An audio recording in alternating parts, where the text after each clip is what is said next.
แต่ขอแนะนำจักหน่อย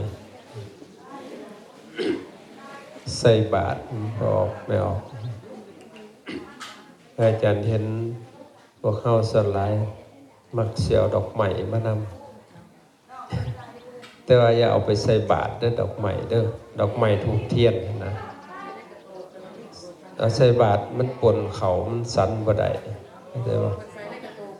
บางบอนเอาใส่น้ำกัดเลยจริงๆแล้วเฮาบ่ควรเอามาดอกเพราะว่าดอกไม้ทูบเทียนเข้าไปบูชาอยู่ห่านพระพุ่นแต่พอเฮาสิใส่บาตรย่ำได้ก็ถือมาพร้อมคันมือเฮาไปจับดอกไม้หั่นมาจับเขาก็เหม็นขิวกินก็บ่ได้แม่นแล้วพวกเฮาเลยบ่ได้กินเนาะเอาไว้ให้พระแล้วก็แล้วนะเห็นว่าพระบ่แม่นคนก็โพดมันบ่ควรหั่นนะคั่นสิเอาแต่ว่าเฮาเคยนะครับจะไปทางใดก็เห็นรถคันสิไปใส่บาตรนะมีรถคันดอกไม้ถูกเทียนนะปกติหันถูกเทียนถ้าเอาไปบูชาพระพุ่นแต่อย่างเช่นดอกไม้ก็ไปสักการะบูชานะไปกราบไปไหว้อยู่นำพระพุทธรูปอิหยังก็ว่าไปนะอันนี้พระคนนี่เอาดอกไม้มาใส่นี่ก็บางคนก็แพ้จะได้ดอกไม้มันคิวนะมือเฮาจับถูกจับดอกไม้ไปจับเข่าไว้มันก็ชั้นบ่ได้เนาะพวกเฮาเคยจักสิว่าอันใดบอกก็คือเก่าไอ้ปกติใส่บาตรเนี่ยเอาเข่าใส่บ่ต้องปนสิ่งอื่นถ้าเฮาอยากใส่สิ่งอื่นก็เอาใส่ฟ้าบาตรหรือว่าใส่ถุงซะอย่างเช่นปัจจัยถ้าเฮาอยากใส่ก็ใส่ถุงซะเฮาจะเอาไปปนกันนะมันปัจจัยนี่มันเป็นตัวเสื้อพญาติเลยแหละเพราะว่ามือเฮานี่มือสมปีได้จับเงินนะมือกี่ทูตก็จับได้จับเงินแม่นต่อจับแล้วก็มาปนกันกับเขาหั่นนะมันเป็นเสื้อพญาติจะได้คันเสื้อไม่ออกอันนี้เว้าให้พวกเฮาได้ขอคิดเด้อมาปนกันแล้วก็เปื่อยเยื่อยอันใส่เข่าแล้วก็ขาดพร้อมอีกแล้วถ้าสิใส่ปัจจัยก็ปรารถนาอยากให้เพิ่นได้ใช้ซอยเนาะคนจะใช้ถุงดีที่สุดมันสิบ่ปนกันกับเขาหั่นนะเข้าใจหรือว่าเอาใช้ถุงพลาสติกหยังต่างๆทางเจ้าภาพเพิ่นก็ใช้ถุงให้แต่ละบาทนะในบาทมันควรใช้แต่เขาพอมันสะอาดเฮาสิได้สันได้นะแต่ว่าถ้าโยมเอาสิ่งอื่นไปปนสิหั่นเลยไผก็บ่อยากได้ปฏิเนาะนะในเมื่อเฮาบ่ได้สันแต่มันก็บ่เกิดประโยชน์เด้เข้าใจบ่เพื่อประโยชน์เด้ในหั่นนะส่วนหลายอาตมาเห็นเขาในบาทแต่ละวัดเนี่ยครูบริษัทได้ถ้าคนเอาไปเกลือเป็ดเกลือไก่ยังกะว่าไปเพราะมันปนกับดอกไม้ถูกเทียนสารพัดไปได้สิอยากสั่นแม่นบ่บ่แม่นว่าติของท่านเด้เพราะฉะนั้นควรจะคัดสรรเดิมออกในบาทใส่แต่เข่าไปซะเอาเข่ามันสะอาดเด้เนาะมันบ่ได้ปนอย่างอื่นเอามาเพิ่นก็ชั้นได้นะเฮาแล้วซัมมาปิใส่น้ำกันเลยหั่นนะมันก็โอ้ก็เป็นแทบทุกบ้านนั่นแหละบอกอยู่แต่เขาเจ้ากับบริสุทธิ์นะเวลาพระบอกผัดบ่เฮ็ดตามบางบ่อนเพิ่นกาสิบ่บอกซับเพิ่นก็บอกเขาก็บ่ฟังแล้วเพิ่นก็บ่เว้าเอ้าแล้วแต่สิใส่มากกว่าก็บ่สันให้มันสันบ่ได้นี่แล้วเอาไปเกลือปลาเกลือเป็ดเกลือไก่ไปจัดเฮาสิได้บุญบนไรละบาทในเมื่อเอาให้แล้วก็บ่ได้ใช้ประโยชน์หั่นเด้ครับแต่บุญกุศลอานิสงส์มันก็บ่ได้ประโยชน์ครับแต่ว่า มีแหละบ่ได้ใช้ก็บ่เกิดประโยชน์นะสิ่งของต่างๆสิ่งของซุมนั้นสิมีค่าปานใดก็สร้างถ้าบ่ได้ใช้นั่นคือบ่เกิดประโยชน์บ่ต่างหยังเลยกับเฮาสร้างซิมไว้เบิดเท่าใดตึกแต่ยังคู่บ่ได้ไปบวชใส่บ่ได้ไปใช้สังฆกรรมบ่เกิดประโยชน์คือเฮาเฮ็ดเฮือนไว้หั่นแหละหลังบักใหญ่บ่มีใครไปอยู่ไปนอนหั่นน่ะแล้วสิเกิดประโยชน์หยังล่ะนั่นมันเกิดประโยชน์ก็ต่อเมื่อเฮาได้ใช้แต่หากโยมของบ่ค่อยสนใจนะเวลาพระเพิ่นเทศน์เพิ่นสอนเฮาบ่สนเลยเฮาก็เฮ็ดไปตามหูเฮาแหละบางคนแห่งผิดกิเลสพอกสะแงกเอามันใหม่ทางดังเลยเนี่ยครูบอกอุ้ยว่าเกิดชาติหน้าก็สิหน้าบิดหน้าเบี้ยวไปแล้วบัดนี้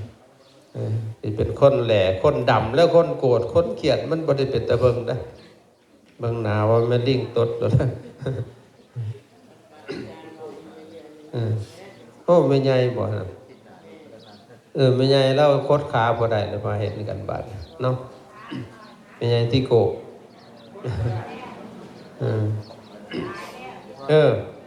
ขาตายแล้วเราอ่ะเอามันสิเมื่อบาดเก่ามันขาเอ้ยว่าสิตอนนี้มึงเจ็บเนาะว่าสิฝากเจ็บยังมีอยู่ได้ขาว่าสิตายว่าสิเด้อบอกมันเมื่อความป่วยล่วงนานกลายเป็นปีมันจะเว้นนาทีให้กับความตายซะมึงกูขี้คันป่วยมันก็ว่าสิได้มันสอนอยู่แต่เฮาบ่เข้าใจ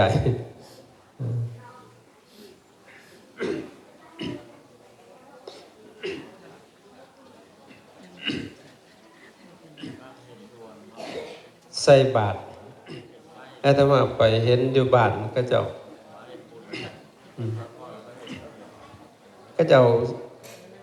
เข้าเจ้าก็เอาใส่ถุงให้แต่ละบาทนะวันในอาหารก็เจ้าก็ใส่ถุงเจียวยังต่างว่าบัดมาบ้านเฮานี่ใส่ร่วมกันเลยให้มันสามัคคีกันบัดว่าโอ้ตายเลยจักอีหยังต่อเป็นหยังละบัดเลยโดยเฉพาะคนลาวเฮาทั่วเบิดเสี่ยวแต่ขนมแต่ใส่บาตรจ้ะอยู่วัดอาตมาหันไปบิณฑบาตส่วนได้ก็ได้แต่ขนม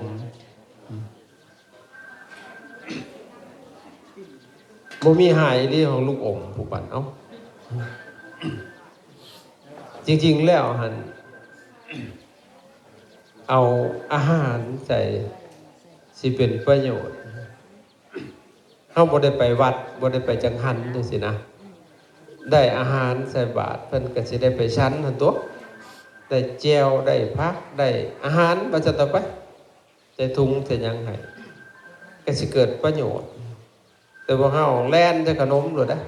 อย่าคู่มาแล้วขนมมาเพิ่นว่าโอ้ยกินขนมกับข้าวก็บ่แล้วดอกนะคือว่าแล้วเฮาบ่ได้เป็นพระเนาะเฮาลองเฮาไปบวชเบิ่งเลยเขาเอาแต่ขนมแต่ให้แล้วมันเกิดสิบ่ไหวเนาะแม่นบ่อันนี้เฮาอยากทำตามใจที่เฮาอยากทานนะครับเฮาเลยบ่สละจักเทื่อในเมื่อเฮาบ่สละเฮาทำบุญบัดมันก็บ่ได้บุญหลายเลยคือกันกับเฮาไปค้าไปขายหั่นนะเฮาบ่สละได้ลงทุนบ่ไกลหลายบัดนี้มันก็บ่คุ้มค่าฉะนั้นให้มีความสละทำน้อยหนึ่งก็ได้ประโยชน์หลายนะตาเฮาสละนะอยู่ไสก็คือกันเคยเฮ็ดมาคันที่ใส่บาตรแล้วหาขนมก่อนว่ะคันเป็นภัตตาหารมันสิเป็นการดีบ่ได้ไปวัดแต่ก็เพิ่นก็ได้ชั้นให้เฮาได้เจียว ถุงหนึ่งก็ยังดีหั่นนะตำแจ่วเรียกว่าลวกผักมีผักสดผักดิบยังก็แล้วแต่เพิ่นก็เอาไปฉันเนี่ยแต่พวกเฮาแบบมันเฮ็ดยากบ่จักละซุ่มพุ่นน่ะเนาะอันนี้แต่ขนมมันมีขายซื้อเอาโลดจริงๆนะเนาะมันก็เป็นการยากแต่ก่อนแต่ครั้งพุทธกาลพระเพิ่นอยู่ป่าเพิ่นไปบิณฑบาตบ่มีญาติโยมเอาไปอาหารไปส่งเลยอยู่ป่าเพิ่นก็ได้อาหารที่โยมใส่บาตรนั่นแหละเพิ่นก็ไปฉันแต่เพิ่นบิณฑบาตบ่คือสุกวันนี่เพิ่นก็สิไปบางตระกูลไปเฮือนบางเฮือนว่าซั่นต่อไปเฮือนหลังนี่เพิ่นเคยทำบุญเคยใส่บาตรเพิ่นอาจสิไปยืนอยู่หน้าบ้านโยมเห็นก็เกิดศรัทธาก็เลยนิมนต์เข้าไปเพิ่นก็รับเอาบาตรโยมนั่นแหละรับเอาบาตรของพระแล้วก็เอาอาหารใส่สมมุติมีหยังตามภาษาบ้านๆเฮาเนาะมีปิ้งปลามีแนวอยู่แนวกินนั่นแหละที่เฮากินนั่นแหละเพิ่นเอาใส่บาตรก็สิมีน้ำมีหยังกันมันทุกวันบ่แม่นสิสันแต่เขาเนาะท่านน้ำพร้อมเอาใส่แหละพระเพิ่นก็พอแล้วสำนี่เพิ่นกลับได้เพิ่นบ่ไปต่ออีกเด้กลับเข้าป่าพุ่นแล้วไปฉันแต่ชั่วโมงนี้เอาจนเอามาบ่ไหวพระไปบิณฑบาตชั่วโมงนี้ให้เทคเนาะประกาศเลยประกาศญาติโยมเบิดเลยเอารถแล่นไปเอาเลยแต่ก่อนให้เป็นจังซั่นโยมก็บ่ได้ไปถวายอาหารดอกเพิ่นอยู่ป่าพุ่นน่ะเขาเจ้าสละเนาะชั่วโมงนี้จักแม่นหยังเลยบัดนี้บอกก็บ่ฟังก็เลยหยุ่งยากไปเลยบัดถ้าแต่โยมไปวัดแล้วจังได้ฉันอาหารโยมเอาอาหารลงไปจังหันถ้าหากว่าพวกเฮาสลาดเฮาบ่ไปวัดก็ยังได้บ่แม่นเราบ่ให้ไปวัดในกรณีที่เฮาบ่สะดวกเนาะเฮาลัดใส่ในวันทางก็ได้เด้มื้อนี้บ่สะดวกเนาะเฮาแต่งอาหารบอกลูกหลานเฮ็ดอาหารให้แม่เด้อมีลวกผักมีแจ่วมีหยังแนวอยู่แนวกินหั่นนะใส่ถุงข้าวก็ใส่บาตรถุงก็ให้เพิ่นหิวเอาเด้เฮาก็บ่ไปวัดก็ได้บ่ไปจังหันก็ได้เดี๋ยวนี้นะอยู่เฮือนเพิ่นก็มาอยู่แล้วเพิ่นบิณฑบาตปกติอันนี้บ่สนมื้อใดก็เตรียมขนมไว้แล้วยาคูเลยสิเป็นเบาหวานตายแล้วมีแต่องค์เป็นกระโตยาคูก็ได้บาดอันที่ว่าอ้วนมันจะเครื่องเนาะมันเป็นกระโตหั่นนะฉันแต่หวานแต่ละมื้อฮะเบาหวานก็สิมาถามหายาคูได้บาดอันนี้ฝากไปเด้อเป็นขอคิดไม่ออกแม่นความเพิ่นเด้อเนาะสิก็เอาไปเฮ็ดแต่สิเพิ่นน่ะคันทุกบ้านเข้าใจจังซี่นะพวกเจ้าบ่ลงจังหันก็ยังกุ้มกินได้แม่นบ่ตั้งแต่เฮาฟ้าวสิไปเวียกได้ซั่นน่ะให้ไผก็ได้ใส่บาตรนะเอานี่ใส่บาตรให้เด้อเฮาก็บ่ได้ลงไปวัดเฮาไปดำให้ดำหน้าเฮาก็สบายหั่นน่ะอันนี้จอบถ้าลงวัดบัดจักโมงบาทนี่มันต้องรอเวลาอีกแม่นแต่ว่าอันนี้โอ้ยุ่งเลยขั้นสลาดในการอุปถัมภ์คำสู้พุทธศาสนามันบ่แม่นเรื่องยากนะเพราะปัจจัย4มันก็มีอย่างแน่เครื่องดำเนินชีวิตนะ4อย่างมีอย่างแน่อาหารโลดเป็นหลักอาหารบิณฑบาตบาตรในพระเพิ่นก็ฉันเท่าเดียวก็แล้วนะจักแล้วอยู่บ้านเพิ่นเคยฉัน2ก็บ่ได้ได้เนาะก็2ก็มันสิไปยากอีหยังได้บิณฑบาตเอามาก็จงไว้อยู่ตัวฉันเช้าแล้วจงไว้เพลตัวนี้สิฮอดมื้อแลงกูก็ยังได้ตัวคันมันบ่เบิดหั่นจังว่าเพิ่นมาเข้ากรรมวัดอาตมาบางองค์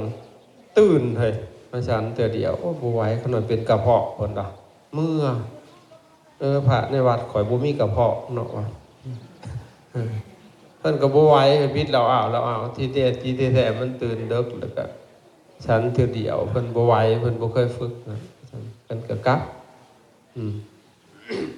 จริงๆแล้วเพิ่นเก็บไว้เนาะในวัดมันก็บ่ยุ่งยากโยมเลยบัดนี่ตั้งแต่พระองค์เครื่องอยู่ในวัดก็ให้โยมไปสังกัดไปเพ่นอีกได้บัดมันก็เป็นการยุ่งยากเขาเจ้านะไม่เพ่นอีหยังชั้นแล้วก็เก็บไว้นะเก็บไว้ฮอดเฮาสิเอาไว้ซำใดเฮาสิชั้นซำใดหั่นนะก็บ่ต้องลงมาเพ่นให้มันยุ่งยากไปเวียกไปการอันสิเอาให้มันสบายหั่นนะครับโยมก็ตามภาษาโยมนั่นเนาะแต่งกันแต่ละบาทคำวัดแบบจริงๆมันบ่ยากเลยได้ทาใช้บาทได้เพิ่นจบเลยท่านน่ะโอ้มีเวลาพ่อก็อยากลงวัดต้องไปทำความสะอาดวัดว่าอาห้ามหรือว่าอยากไปฟังธรรมเป็นประโยชน์อันนี้นะอันนี้สิเนื้อไปหอดวัดก็ไปแต่งพระเขาแงกแล้วก็เอาเมื่อดีผู้เดียวเมื่อร้ายกว่าเก่าอีกสักบาทเอาลงไปบัดใครช่องหน่วยบัดเมื่อบัดญาติกันแต่บัดบางวัดวะอีดีได้อาตมาเห็นอันนี้กันนะตอนเพิ่นลงนะใครช่องหน่วยไปต้มอยู่วัดสับดอกวันมากูบ่ได้บัดว่าญาติกันแล้วยังคู่ฉันบ่ทันแล้วซ้ำเพ่งสิเอาแหละบัดเมื่อหาเอาเมื่อร้ายกว่าเอามาอีกนับแต่เข่าได้เดี๋ยวเนี่ยมันเป็นจังได๋ล่ะสิให้วัดว่าอารามเจริญได้จังได๋ล่ะมีแต่เสามองคันศิริวัตรก็บ่แม่นศิริวัตรสมควรวัดสมบัติบางวัดว่ามันเป็นจังซั่นอาตมาเบิ่งแล้วยุ่งเลยพระก็แห้งกระเบิดไปเลยซุมื้อนี้วัดละองค์ครึ่งโอ้พวกเจ้าเฮ็ดบุญสิไปเอาพระซ้ำนี่พวกเจ้ายุ่งโลดนี่คันพวกเจ้าบ่ฉลาดอันนี้เขาพัดง่ายๆมาง่ายก็จังหวะเนาะชื่อเราก็บอกแล้วว่ามาง่ายโทรหาอาจารย์ขนาดเพิ่งอาจารย์ได้มนต์พระอันนั้นขนาดอยากได้พระได้หลายนะอาตมามนต์มันบ่ยากได้แหละบ่ได้ถือขันไอ้แง่ไปวัดนั้นวัดนี้คือพวกเจ้าได้ไปใส่เทคโนโลยีพุทธฮัลโหลโหลดบาทเดียวโหลดมีพระจักองค์วัดเจ้าอยากได้จักองค์โหลดทั้งนั้นก็ได้เอามาโหลดจำได้ก็เอาโหลดเลยได้วัดจันแก้ว18 องค์เพราะการอาตมาเจ็ดเดิมจักมาติดสายระบาดแต่เอาหมดนี่แหละเห็นไหมแค่นั้นพวกเจ้าก็ถือดอกไม้ทุกเทียนไปกราบแล้วแต่ละวัดวันละองค์ครึ่งเอาไปรับบาตรยุ่งเลยพวกเจ้าบาตรนั่นแหละคนสละนะทำบุญมันง่าย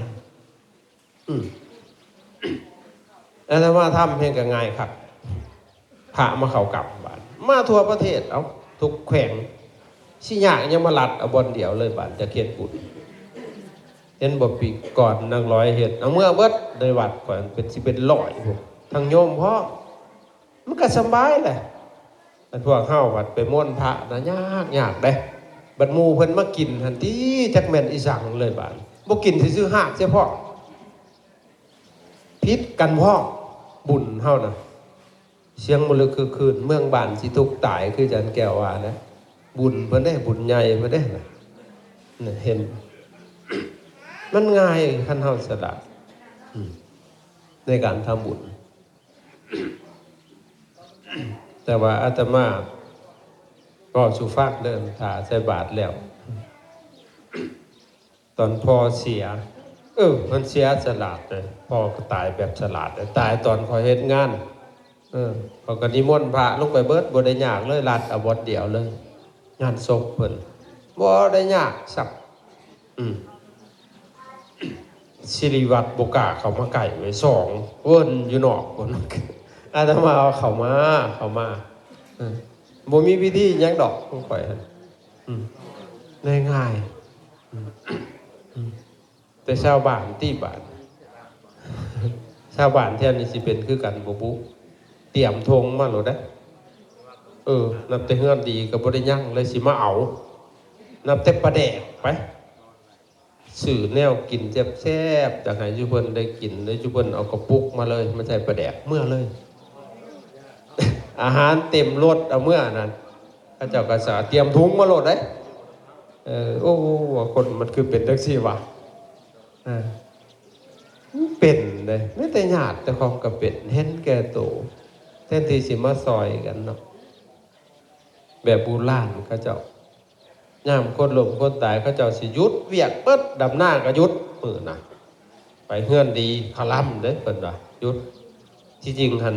คาล่ำก็คือบ่ดีหั่นแหละหยุดไปซอยกันอยู่บ้านเนื้อบ้านใต้เอาเขา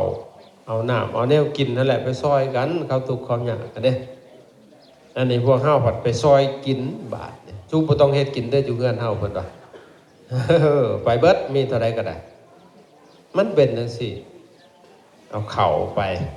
เข่าก็ทุกน้อยๆดอกบ่ฮอดโลจังดอกไม้เทียนคูเงิน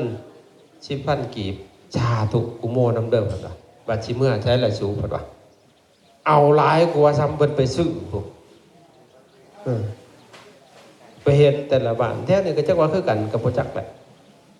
หนังสุบุมสภาพอยู่แท้นี่ก็ชื่อกันนั่นแหละค่อยเบิ่งที่แท้จริงหั่นน่ะปรึกษากันเอาบ้านหนึ่งเนาะบ่ต้องเฮ็ดหัวมันก็ได้อันประกันสังคมประกันชีวิตไผสิประกันได้ชีวิตมันตายอยู่แล้วเอาจังซี่ตกลงกันในบ้านถ้ามีคนล้มคนตายเฮือนหนึ่งเนาะเฮาตกลงกันเอาข้าวสารไปเฮือนละกระสอบใครอยากได้ก็ตายเอาเฮ้ยสิเป็นยากอีสักบ้านโนนทบุญโนนทบูจักลังเฮือน100สอบแล้วข้าวสารน่ะขายกุ้มเลยงานศพนั่นแม่นแต่ว่าวัดเจ้าตายเขาก็เอามาอีกสิไปยากอันนี้สิไปเฮ็ดเป็นประกันภัยประกันชีวิตอีสัก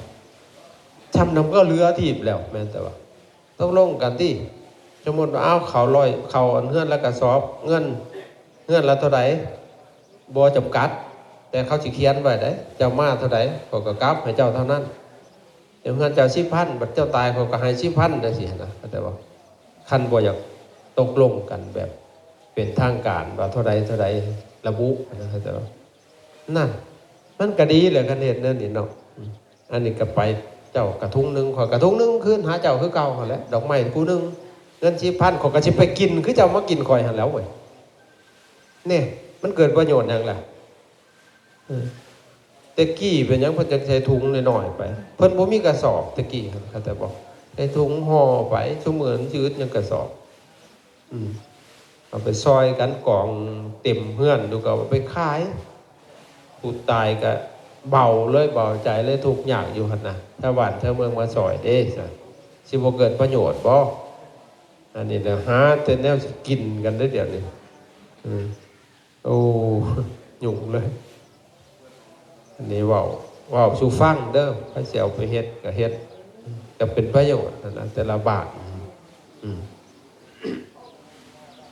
เอาแล้วเนาะบัดไอ้พัฒทหารเพิ่นเฮ็ดจังได๋เฮ็ดเสร็จโต๊ะบ่หรือจังได๋มีแต่แล้วพิธีแล้วก็ไปชั้นพุ่นเนาะให้พร